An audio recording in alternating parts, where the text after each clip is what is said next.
Larry holds first and foremost in his mind the women who are breast cancer patients, who are breast cancer survivors, the daughters and sisters and mothers of those women, and I think that's really why he is so successful, because in his heart, at his center, he really believes that he's doing his work for those patients.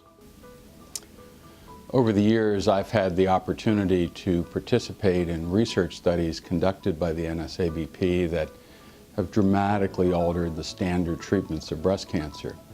When I began medical school, the first operation I ever saw was a true radical mastectomy that involved not only the removal of the entire breast, but the underlying chest wall muscles and all of the lymph nodes in the armpit, a very deforming operation. Today, the standard treatments are lumpectomy with and without radiation and just selective removal of isolated lymph nodes in the armpit. Adjuvant chemotherapy was initially only in node-positive patients, was given for up to 2 years, and was a toxic treatment. Now we have far more effective therapies. They're given for shorter periods of time to node-positive and to node-negative individuals. Hormonal therapies are used widely as well. Cancer, in many ways, is a giant jigsaw puzzle, and breast cancer ends up being a little corner of that puzzle, but we're beginning now to get a better idea of what the picture looks like. There's clearly work to be done, and clinical trials will be the way that we finally beat this disease. I'm Kip Goldberg, the Chief Executive Officer for the NSABP. I'm fortunate enough to have had for many years a very close working relationship with Dr. Larry Wickerham, who is receiving your award today. His contribution to clinical research, particularly in the area of breast cancer prevention, has been a significant milestone in cancer prevention for women all over the world. We are delighted to be here today, and he particularly is pleased to receive this award from the Pennsylvania Breast Cancer Coalition, which has supported the efforts of clinical research in the area of both treatment and prevention. And it is a very meaningful morning for Dr. Wickerham and for all of us who are associated with the NSABP and with the Pennsylvania Breast Cancer Coalition. In 1994, when the NSABP was at a very precarious position, I think Larry came to the forefront.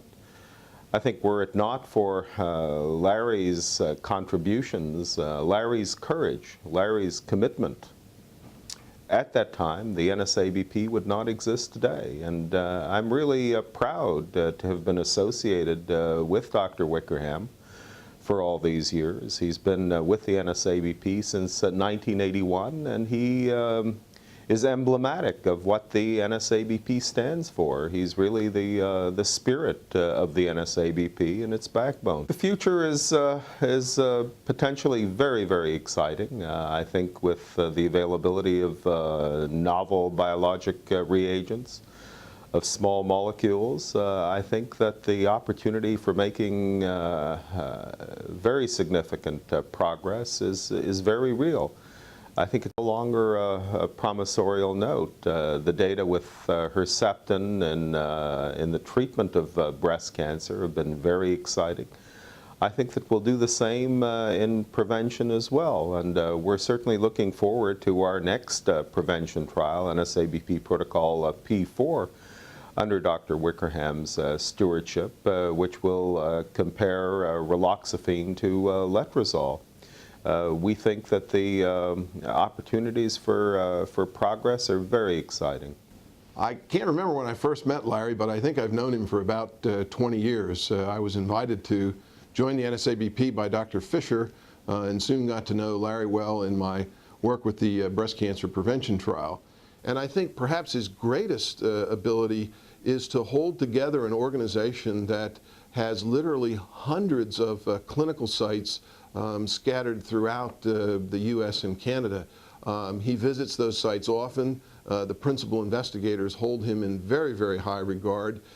He has a unique ability to remind people when their performance needs to be improved, and he's also very good at rewarding and acknowledging people when they've done a great job. And I think this ability of Larry to hold together a far-flung, diverse, widely scattered group of investigators and bring trials in on schedule with very high quality data is his most special and unique attribute.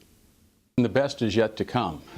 The history of medicine teaches us that often the greatest breakthroughs are made not through treatment of disease, but through prevention.